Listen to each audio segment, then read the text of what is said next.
এখন আমরা মিরিক থেকে বেরিয়ে পড়েছি ধোত্রের উদ্দেশ্যে।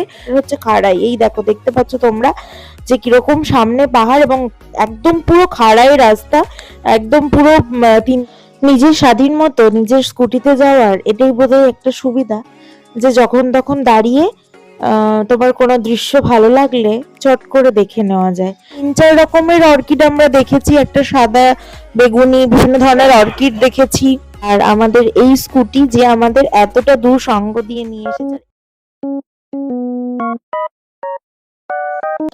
নমস্কার, ছয় ছুটিতে আবার সকলকে স্বাগত জানাই। আশা করি তোমরা সকলে খুব ভালো আছো, আমরাও খুব ভালো আছি।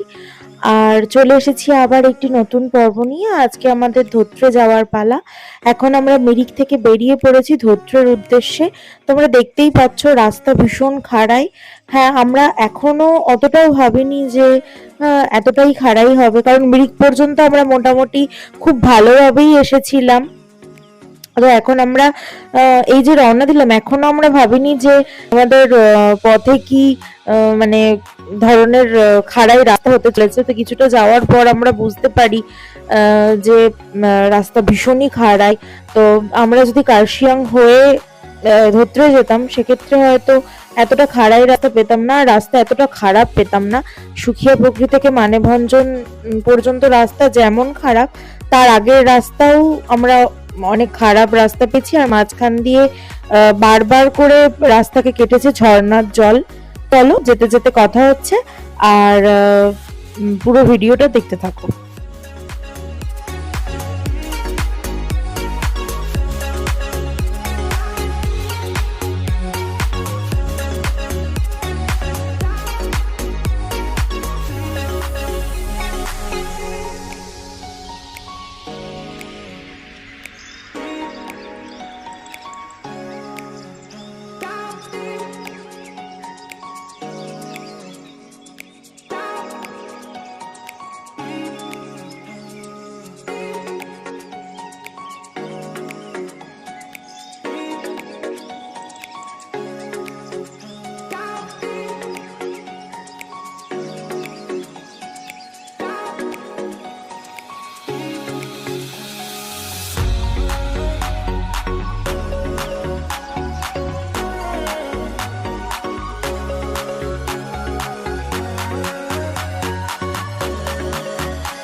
চা বাগান আর মিরিক ছাড়ানোর পরে আমার রাস্তায় একটা কাউকে দেখছিলাম না যে যাকে জিজ্ঞাসা করা যায় যে ধোত্রে ঠিক আর কতক্ষণ লাগবে বা কত দূর, এইসব বৃত্তান্ত যতই আমরা গুগল ম্যাপে দেখতে পাই না কেন, তবুও একটা টেনশন থেকে যায়, যেহেতু ধোত্রে আমাদের প্রথম গন্তব্য ছিল এবং পাহাড়ি রাস্তায় আমাদের আগে স্কুটি চালানোর কোনো অভিজ্ঞতা ছিল না।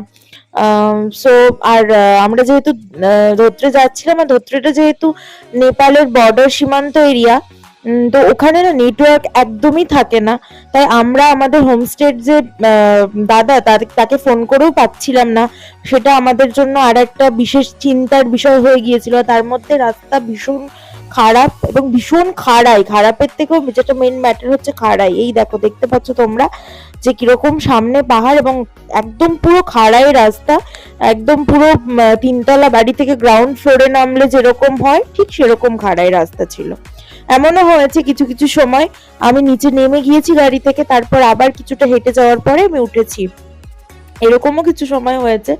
তো তাই আমি সাজেস্ট করছি তোমাদেরকে, তোমরা যদি অবশ্যই ধোত্রে যাও তাহলে তোমরা কার্শিয়াং হয়েই যেও, কারণ এই মিরিক দিয়ে রাস্তাটা একদমই ভালো নয় স্কুটির জন্য অন্তত।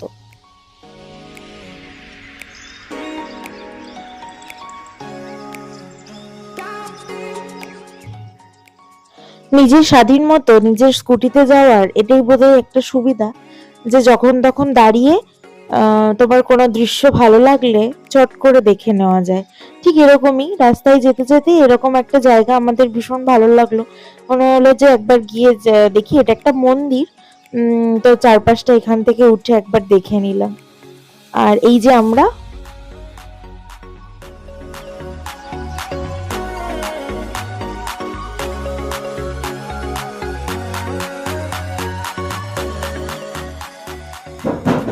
প্রায় গোটা কয়েক ঝর্ণা আর এরকম গোটা কয়েক নদী করে তবে আমরা বোধহয় ধত্রে পৌঁছাবো। এতক্ষণ যে এসেছি মোটামুটি 3টে নদী তো পার করে ফেলামই। আর এই যে ঝর্ণা, এরকম মাঝে মাঝেই বয়ে চলেছে ঝর্ণা, আর কিছু কিছু ঝর্ণা তো আবার রাস্তার ওপর দিয়েই বয়ে চলেছে। এমনও হয়েছে যে জল তৃষ্ণা পেয়েছে এবং ঝর্ণার জল খেয়েছি।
সুখিয়া বকরি থেকে মানভঞ্জন পর্যন্ত রাস্তা প্রচন্ড খারাপ হয়, আমি কোনো ভিডিও করতে পারিনি। এবং তারপরে আমরা ধত্রের রাস্তা ধরার পরে এই যে আমরা একটু ভিডিও করতে পারছি। আর এই যে দেখতে পাচ্ছ দুপাশে গাছ, এবং গাছগুলো থেকে রীতিমতো অর্কিড।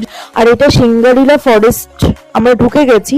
সো গাছগুলোতে মোটামুটি 3-4 রকমের অর্কিড আমরা দেখেছি, একটা সাদা, বেগুনি, বিভিন্ন ধরনের অর্কিড দেখেছি, যেগুলো মানে দেখে না জাস্ট যেমন মন ভরে গেছে। আর এই দুপাশে এরকম মোটা মোটা গাছ, আর তার সাথে শুরু হলো প্রচন্ড ঠান্ডা একটা হিমেল স্রোত, যেটা মানে মানে ভিডিও করা তো দূর, মানে হাতগুলো, নিজের হাতগুলো রীতিমতো কাঁপছিল। মানে গাড়ি চালাতে আমি নিশ্চয়ই বুঝতে পারছি যে কষ্ট হচ্ছে, এবং হাতগুলো প্রচন্ড কাঁপছে ঠান্ডার মধ্যে। পাগুলো পুরো শিরশিরে হিমেল স্রোত যাকে বলে, ঠিক সেরকম একটা ঠান্ডা এই নভেম্বরে।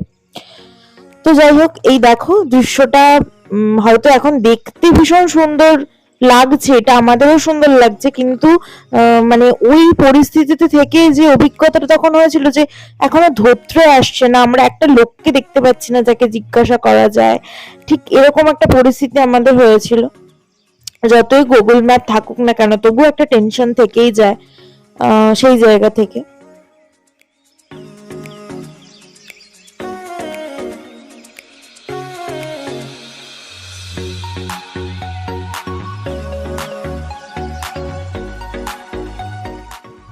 এত কষ্টের পর বোধহয় এই একটু ভালো লাগা। আমরা অবশেষে চলে এসেছি সেই সুন্দর গ্রামটিতে, যার নাম ধত্রে। আর চারপাশটা ঠিক এতটাই সুন্দর ছিল। আর আমাদের এই স্কুটি যে আমাদের এতটা দূর সঙ্গ দিয়ে নিয়ে এসেছে, আর এসেই এরকম গরম গরম পাহাড়ি খাবার দাবার, গরম ভাত, তার সাথে পেঁয়াজ আলু পোস্ত, ডাল, অনেক কিছুই ছিল। আর খাওয়া দাওয়ার পরে তো শরীরটা ভীষণ ক্লান্ত লাগছিল। আসলে আমাদের যেটা ছিল সেটা হচ্ছে বেশি টেনশন, কষ্টের থেকে সেটা অনেক বড় হয়ে গিয়েছিল। আর এই যে সবাই, হোমস্টের যে দাদা উনি ছিলেন, আর এই ছাদ থেকে দেখাচ্ছি তোমাদের এখানকার পুরো ভিউটা, জাস্ট অসাধারণ। মানে সমস্ত কষ্ট, কলকাতা থেকে আসার যে সমস্ত কষ্ট মানে দূর হয়ে গিয়েছিল, মুগ্ধ হয়ে তাকিয়েছিলাম রীতিমতো। মানে এতটা সুন্দর, এতটা সুন্দর, মানে মন ভরে গিয়েছে, যেটা ভোগবিহারীতে কোনো বোধহয় শব্দ সেটা নেই যেটা দিয়ে আমি বোঝাতে পারি যে ওই গ্রামটা কতটা সুন্দর।